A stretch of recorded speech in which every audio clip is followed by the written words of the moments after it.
Hello बच्चों, चलिए प्रश्न को पढ़ते हैं। गलत कथन का चुनाव करें। मॉन्ट्रियल संधि पत्र ओजोन अवक्षय करने वाले पदार्थों के उत्सर्जन के नियंत्रण से संबद्ध है। दूसरा है मीथेन और कार्बन डाइऑक्साइड ग्रीन हाउस गैसें हैं।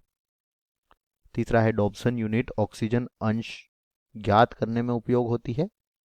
और चौथा है भस्मित्र का उपयोग अस्पतालों के व्यर्थ पदार्थ के निष्कासन के लिए होता है। तो बच्चों, हमें यहाँ पर गलत कथन का चुनाव करना है कि निम्नलिखित दिए गए विकल्पों में से कौन सा कथन गलत है। तो चलिए बात इस प्रश्न की मुख्य अवधारणा।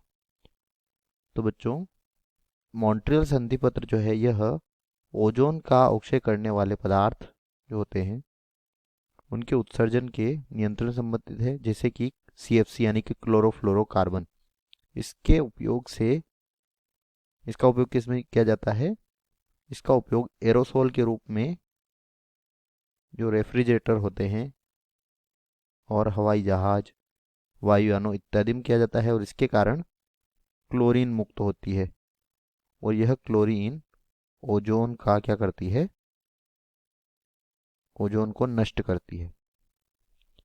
और जो मॉन्ट्रियल संधि पत्र है उसमें इन्हीं जो क्या है ओजोन का अवक्षय करने वाले पदार्थ हैं, इनके उत्सर्जन के नियंत्रण से यह संबंधित है।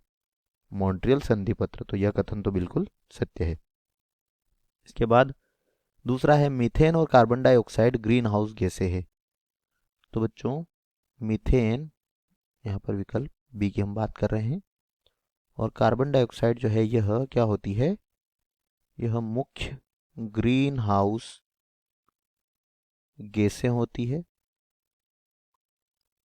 यह बिल्कुल सत्य है।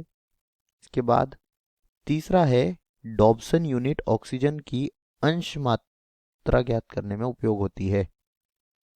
तो बच्चों, डॉब्सन यूनिट जो होती है इसका उपयोग ओजोन परत की मोटाई नापने के लिए किया जाता है, न कि ऑक्सीजन की अंश मात्रा ज्ञात करने के लिए। तो यह भी क्या हो जाएगा? यहाँ पर गलत होगा। और बच्चों, गलत कथन ही हमें बताना है कि कौन सा कथन गलत है।